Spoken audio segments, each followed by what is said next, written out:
in handcuffs and asking me what I know her.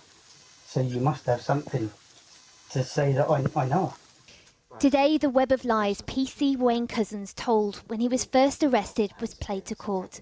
He claimed a gang had made him kidnap a woman and hand her over. But eventually the evidence was overwhelming, and in July he pleaded guilty to the kidnap, rape and murder of Sarah Everard. On the evening of the 3rd of March, Sarah Everard was caught on CCTV, leaving her friend's house in South London to begin her 40-minute walk back to her house.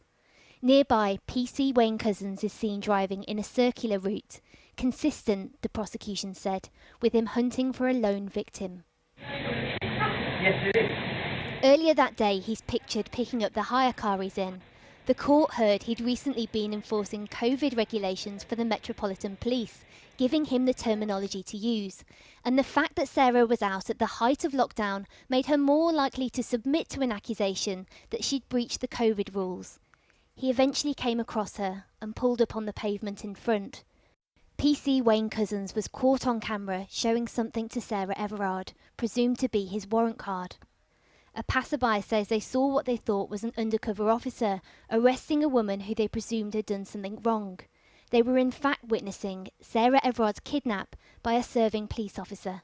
The murder of Sarah Everard last March sent shockwaves across the United Kingdom when a Metropolitan Police officer kidnapped, raped, and strangled the 28-year-old woman, burned her remains, and disposed of them in a nearby pond. The police are scrambling to come up with some sort of assurance regarding their internal policies that will eradicate this type of behavior from their ranks, but many people are skeptical, if not downright disgusted, by their response. Cressida Dick, the chief of the Met Police, announced this week that, quote, plainclothes officers in London will now video call a uniformed colleague to confirm their identity when stopping a lone woman. She explained that this would allow a woman who was stopped by an officer to immediately have verification they are genuine. But critics point out that this wouldn't have done anything in the case of Miss Everard, as Wayne Couzens, the officer who has admitted to the crimes, wasn't in plain clothes, and even showed her his police warrant card before handcuffing her and falsely arresting her under the pretense of breaching COVID curfew guidelines. As we've seen in the United States, the response from the federal government in these cases is often to give police departments more money for things like bias training and surveillance technology, but like here, the British government is coming under fire for proposing these extra powers and funding to the police, despite the perpetrator being an officer. Following the murder, vigils for Sarah were violently broken up by police, sparking increased debate about the role of police violence in the United Kingdom. Sarah Everard was walking around 9 p.m. the night she was murdered, and the BBC points out that she was wearing bright clothing and spoke with her boyfriend by phone during her walk home. She did all the things women are advised to do to improve their safety, yet she didn't make it home. As these debates on policing continue to ring out worldwide, I'd say the attempt by the British Metropolitan Police to combat violence against women by implementing this video call system is marginally better than the US response that still hasn't put any meaningful changes into effect since